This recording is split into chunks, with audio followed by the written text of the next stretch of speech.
السلام علیکم ناظرین، میں محمد اسلم حسین سیاست کی عالمی خبروں میں آپ سب کا استقبال کرتا ہوں۔ صدر ترکی رجب طیب اردغان نے یورپ میں مقیم ترکوں سے ایسے وقت میں اتحاد کا مظاہرہ کرنے کی اپیل کی ہے جب یورپ میں نسل پرستی اور اسلام کے خلاف دشمنی بڑھ رہی ہے۔ اردغان نے جرمنی میں انٹرنیشنل ڈیموکریٹک یونین کی کانگریس کو ایک ویڈیو پیغام بھیجا ہے۔ اپنے پیغام میں ترک صدر نے کہا، ایک ایسے وقت میں جب یورپ میں اسلاموفوبیا سے لے کر ثقافتی نسل پرستی تک بہت سے خطرات بڑھ رہے ہیں، ہماری یونین کا بنیادی فرض جمہوریت سے انحراف کیے بغیر یورپی ترکوں کے حقوق اور مفادات کا آخر تک دفاع کرنا ہے۔ اپنے تاثرات کا استعمال کرتے ہوئے اردغان نے کہا ہے کہ اس کو حاصل کرنے کا طریقہ یہ ہے کہ امن و امان کے دائرہ کار میں میڈیا کے نئے امکانات سے فائدہ اٹھاتے ہوئے ترکیہ کی دیگر غیر سرکاری تنظیموں کے ساتھ مل کر عزم کے ساتھ اس جدوجہد کو آگے بڑھایا جائے، اس بات پر زور دیتے ہوئے کہ وہ یورپ میں ترکوں سے اپنے ملک کی سیاسی، سماجی، اقتصادی، ثقافتی اور سائنسی زندگی میں زیادہ حصہ لینے کی توقع رکھتے ہیں۔ اردغان نے کہا، یہ کبھی فراموش نہ کریں، انضمام کے خلاف ہمارا سب سے بڑا ہتھیار اپنے بچوں کو سکھانا ہے، جو ہمارے مستقبل، ان کی مادری زبان، ثقافت اور تہذیبی اقدار کے ضامن ہیں۔ انہوں نے کہا کہ مجھے اس میں کوئی شک نہیں ہے کہ جمہوریت پسندوں کی بین الاقوامی یونین اس مسئلے پر بغیر کسی ہچکچاہٹ کے ضروری اقدامات کرتی رہے گی۔ اردغان نے کہا کہ اس بامعنی اور اہم جدوجہد میں ہم بحیثیت ترکیہ گزشتہ 20 سالوں کی طرح یورپ میں ترکوں کے شانہ بشانہ کھڑے رہیں گے۔ ترکی کے وزیر خارجہ حاکان فیدان نے کویت کے وزیر خارجہ عبداللہ علی عبداللہ یحییٰ کو اس عہدے پر تعینات ہونے پر مبارکباد پیش کی۔ سفارتی ذرائع سے حاصل کردہ معلومات کے مطابق فیدان نے اپنے کویتی ہم منصب یحییٰ سے فون پر بات کی۔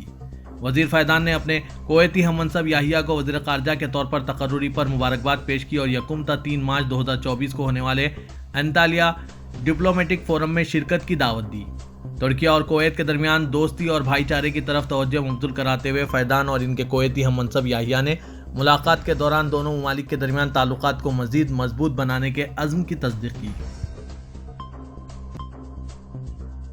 میکسیکو اور چلی نے اعلان کیا ہے کہ انہوں نے غزہ میں شہریوں کے خلاف اسرائیل کے جرائم کی تحقیقات کے لیے عالمی فوجداری عدالت کو درخواست دی ہے۔ میکسیکو کی وزارت خارجہ نے ICC کو درخواست دینے کے حوالے سے بیان دیا۔ بیان میں کہا گیا ہے کہ یہ درخواست غزہ میں شہریوں کے خلاف حملوں میں حالیہ اضافے کی وجہ سے تشویش کے باعث دی گئی ہے اور اس بات پر زور دیا گیا ہے کہ چلی کے ساتھ مل کر عالمی فوجداری عدالت سے غزہ میں شہریوں کے خلاف ہونے والے جرائم کی تحقیقات کے لیے رجوع کیا گیا۔ بیان میں 2 ریاستی حل کی حمایت کی گئی ہے اور ICC کی جانب سے کی گئی تحقیقات کے نتیجے میں خطے میں تنازع ایک پرامن حل تک پہنچ سکنے کا اظہار کیا گیا۔ چلی کے وزیر خارجہ البرٹو وین کلیورین نے دارالحکومت سینٹیاگو میں ایک پریس کانفرنس میں کہا کہ ہم ہر ممکنہ جنگی جرائم کی تحقیقات کی حمایت کرتے ہیں۔ واضح کہ جنوبی افریقہ نے بھی اسرائیل کے خلاف مقدمہ دائر کیا ہے، جس کے بعد اب چلی اور میکسیکو نے بھی اسرائیل کے خلاف مقدمہ دائر کیا ہے۔ امریکی صدر جو بائیڈن نے کہا ہے کہ ان کے خیال میں اسرائیلی وزیراعظم بنیامین نتنیاہو فلسطین کے ساتھ 2 ریاستی حل کی حمایت کریں گے اگر یہ صحیح معاہدہ ہوا تو۔ اس ہفتے کے شروع میں میڈیا نے بتایا کہ اسرائیلی وزیراعظم بنیامین نتنیاہو نے امریکہ سے کہا کہ وہ غزہ میں جنگ کے بعد کے کسی بھی منظر نامے کے ایک حصے کے طور پر فلسطینی ریاست کے قیام کی مخالفت کرتے ہیں۔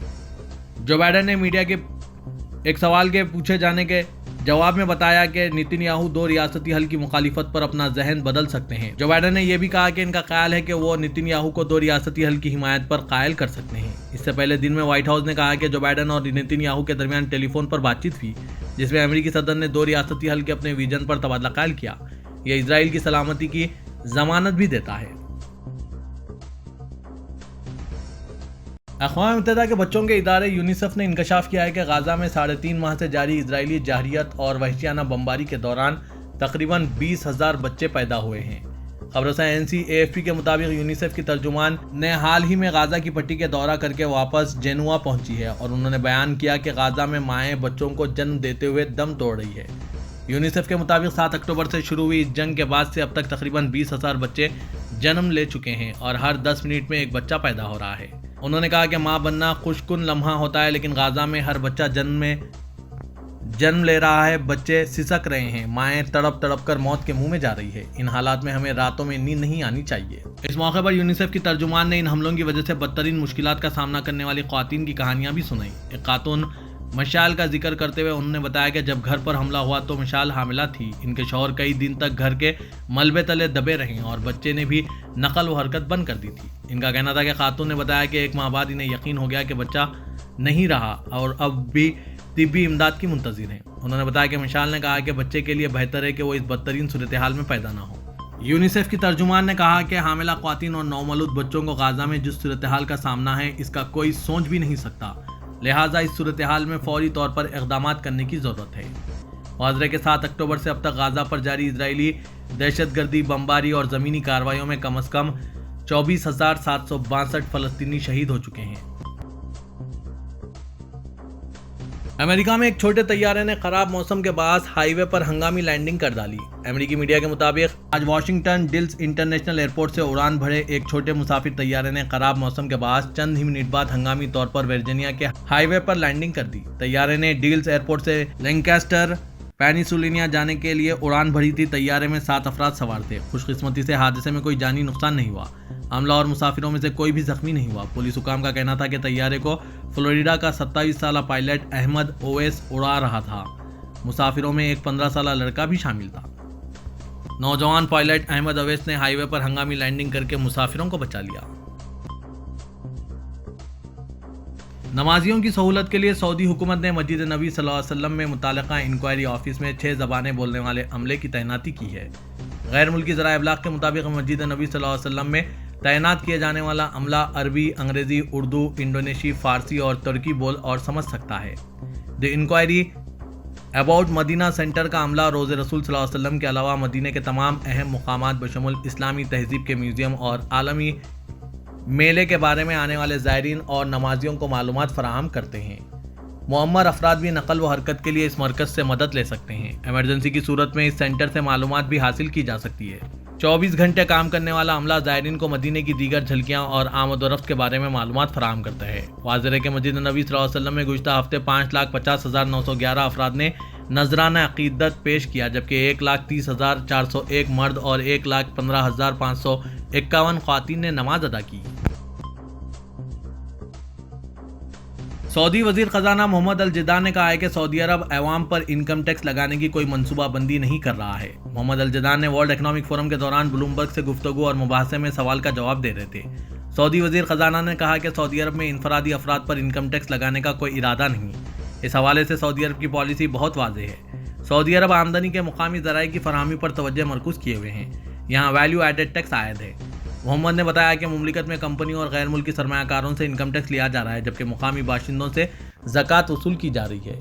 اسے تبدیل کرنے کا کوئی ارادہ نہیں ہے۔ انہوں نے کہا کہ سعودی معیشت کا کچھ بوجھ ہلکا کرنے کی کوشش کر رہے ہیں تاکہ ملکی معیشت کاروباری سرگرمیوں کے حوالے سے زیادہ موزوں ہو جائے۔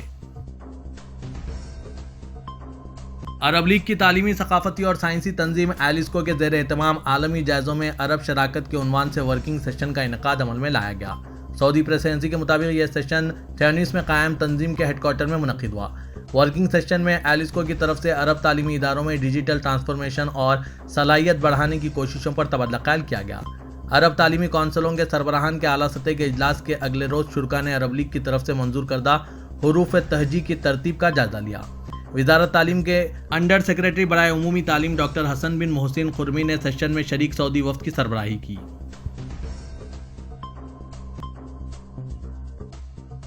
سعودی عرب کی جانب سے غزہ کے متاثرین کے لیے شروع کی گئی عوامی عطیہ مہم میں اب تک کل عطیات 619 ملین ریال سے تجاوز کر گئے ہیں۔